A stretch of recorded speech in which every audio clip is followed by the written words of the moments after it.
Assalamualaikum warahmatullahi wabarakatuh. Perkenalkan, nama saya Muhammad Rizky Ferdiansyah dari Prodi Teknik Elektro.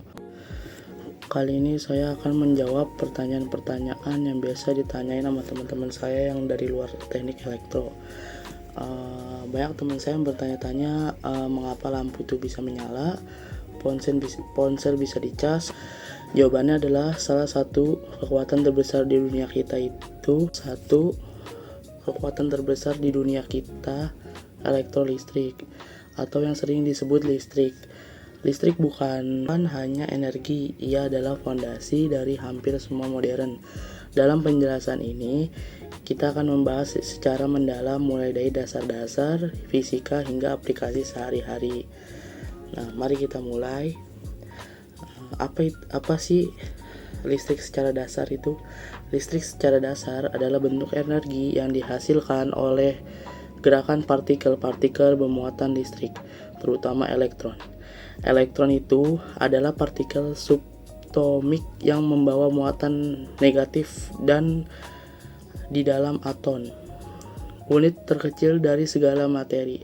Bayangkan, atom seperti sistem tata surya mini, inti atom yang terdiri dari proton bermuatan positif dan neutron netral dikelilingin oleh elektron yang mengorbit seperti planet. Di abad ke-21 ini, listrik semakin canggih adanya, yaitu energi terbarukan, panel surya, turbin angin, dan baterai lithium ion seperti Tesla Powerwall, kemungkinan penyimpanan energi bersih. Di Indonesia, proyek seperti PLTS di Bali atau PLTA di Jawa menunjukkan transisi dari fosil ke hijau. Atau IoT, jaringan listrik pintar yang menggunakan sensor dan AI untuk memantau konsumsi real time menggunakan pemborosan. Contohnya rumah pintar yang mengatur lampu otomatis berdasarkan penggunaan. Ada lagi mobil listrik dan transportasi listrik. EV atau electrical vehicle seperti Tesla atau BYD menggantikan mesin-mesin mengurangi emisi karbon di era modern. Listrik juga mendukung kereta cepat dan pesawat listrik eksperimental. Ada lagi yaitu teknologi digital. Ponsel, laptop, dan cloud computing bergantung pada chip semi-induktor yang dikendalikan oleh sinyal listrik yang inovasinya seperti 5G dan AI. Misalnya, model bahasa seperti saya membutuhkan pusat data yang dikonsumsi listrik masif. Sehari-hari di era modern, rumah tangga itu ada AC, kulkas, mesin cuci, hemat energi berkat inverter. Di kota besar seperti Jakarta, listrik mendukung hiburan digital seperti streaming Netflix. Industri 4.0 memberikan otomatis menggunakan robot listrik untuk produksi efisien. Di era modern, listrik kemungkinan manufaktur cerdas seperti di pabrik Tesla. Kesehatan, alat medis seperti MRI atau pacemaker bergantung pada listrik stabil. Pandemi COVID-19 kemarin menunjukkan pentingnya listrik untuk ventilator dan vaksinasi. Internet dan satelit listrik memungkinkan koneksi global. Tanpa listrik tidak ada Zoom atau e-commerce. Tantangan di era modern listrik tuh luar biasa. Itu salah satunya ya, dan menghadapi masalah yang besar, yaitu perubahan iklim. Pembangkit fosil seperti PLTU menyumbang 25% emisi global. Era modern mendorong transisi ke energi hijau, tapi tantangannya adalah biaya tinggi dan ketergantungan bahan langka seperti lithium. Ada lagi tuh krisis energi. Di beberapa negara, pemadaman listrik sering terjadi karena infrastruktur tua atau cuaca ekstrim.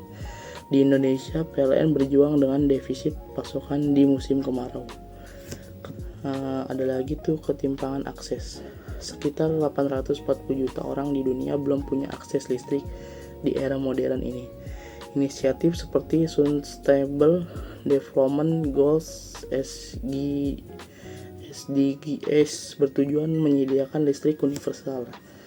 Cyber jaringan listrik pintar rentan serangan hacker, seperti yang terjadi di Ukraina pada 2015. Era modern membutuhkan keamanan digital yang lebih kuat. Limbah elektronik seperti baterai dan perangkat lama menciptakan e-waste yang berbahaya jika didaur ulang. Jenis utama listrik yang pertama itu adalah listrik statis yang kayak gini. Nih, listrik statis adalah akumulasi muatan tanpa cairan. Contohnya saat kamu menggosok balon pada rambutmu. Ketika elektron berpindah dari rambut ke balon, membuat balon bermuatan negatif, rambutmu bermuatan positif. Hasilnya balon menempel pada dinding karena gaya tarik muatan. Yang kedua itu adalah listrik dinamis. Ya, contohnya kayak gini. Listrik dinamis ini adalah aliran elektron melalui suatu bahan pengantar. Arus listrik mirip dengan aliran air di pipa.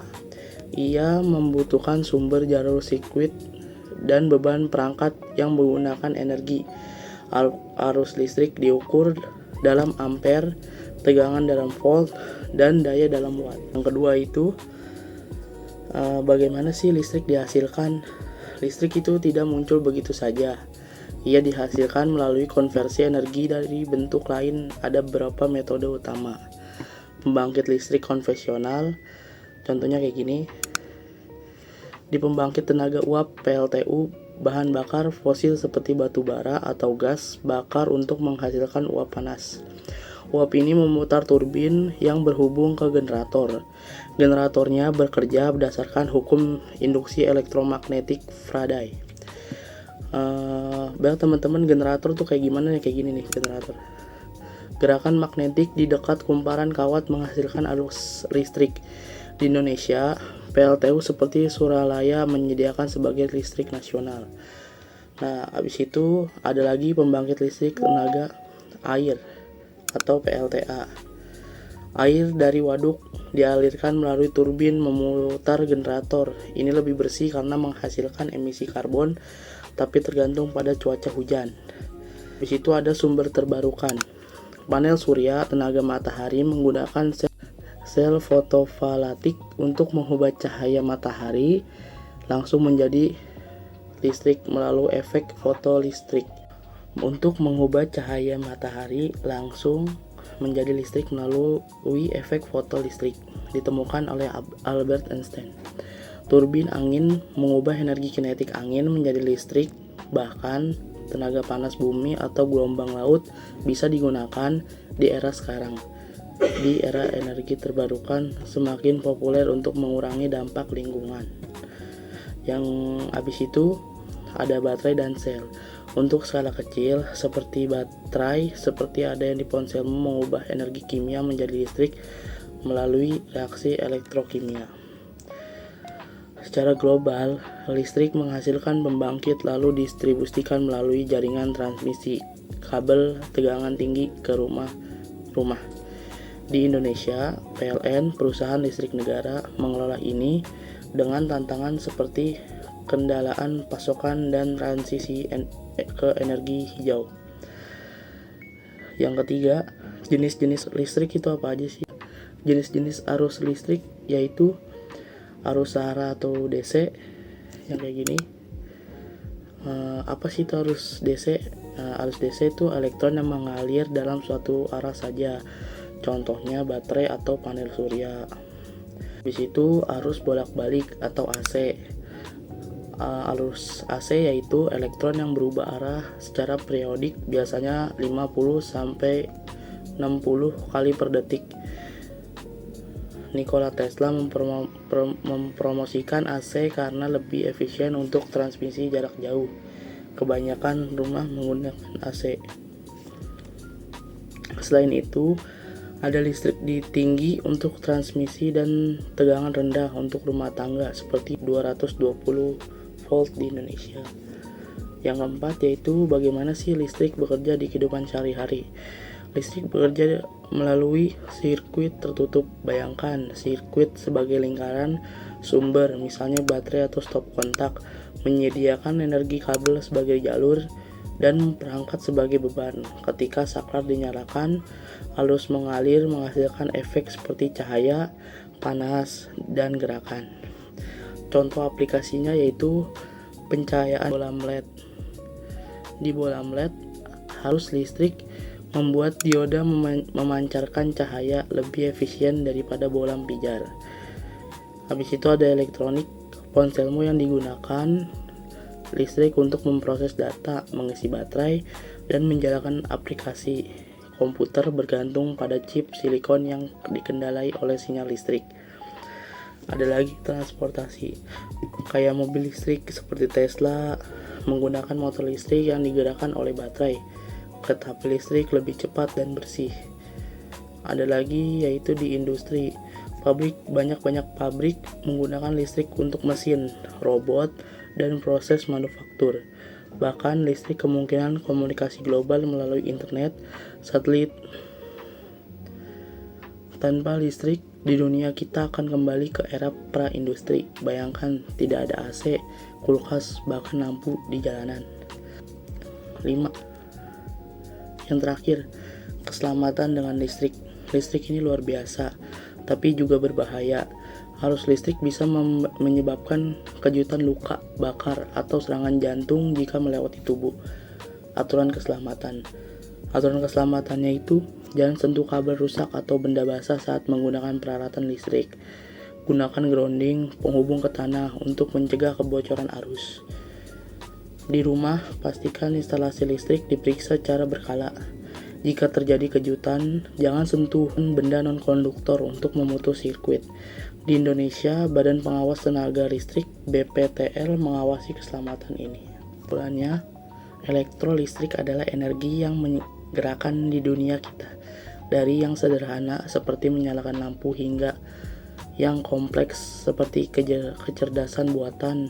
Ia lahir dari penemuan ilmiah yang terus berkembang dengan inovasi seperti listrik pintar, smart grid yang memungkinkan penghematan energi. Jika bijak menggunakannya, listrik bisa membawa kemajuan yang berkelanjutan. Adapun penjelasan saya yang kurang bisa didengar atau kurang jelas, saya mohon maaf. Wabillahi taufiq wal hidayah. Wassalamualaikum warahmatullahi wabarakatuh.